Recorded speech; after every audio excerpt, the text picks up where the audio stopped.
I think they just it's still kind of status quo from where it was last year. I think there were a couple of new proposals.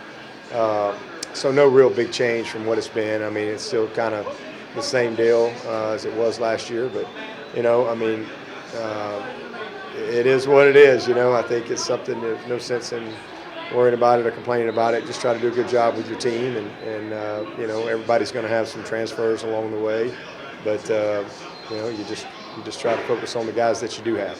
But speaking of transfers, I mean, Clemson has very few. I Yeah. mean, what does that say about Clemson and your program that you don't have a lot of guys transferring out like other schools do? Well, we don't. We'll have some from time to time that maybe are going to graduate and maybe want to play more or something like that, or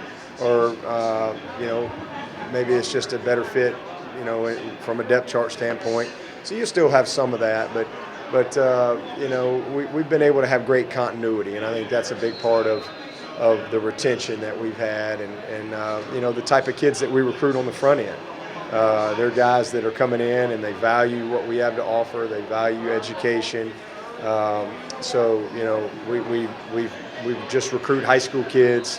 So I think again, most of the guys who have transferred have been graduates, and that's, to me, is the number one thing. I love to see guys finish their degree, and if they finish their degree and hey, they want to play somewhere else, I mean, they don't owe me post graduation, and if it's our job to make them want to stay. But from time to time, sometimes it's just a better opportunity for a young man, and you support them in that. But to me, it's about getting that degree. Yeah. But speaking of transfers, occasionally you have somebody, Kelly, for instance. Sure. Now, with something like that happening, do you develop a contingency plan to maybe, what do you do to have backups for each position, or is it just next man up? Well, we have a number that we try to recruit to every year. We have a certain number that we want to have on scholarship at each position, and then your recruiting cycle from year to year, you address that, and sometimes you have somebody who will indicate that they're leaving or whatever, and I try to communicate with my guys, and so I don't usually have many surprises.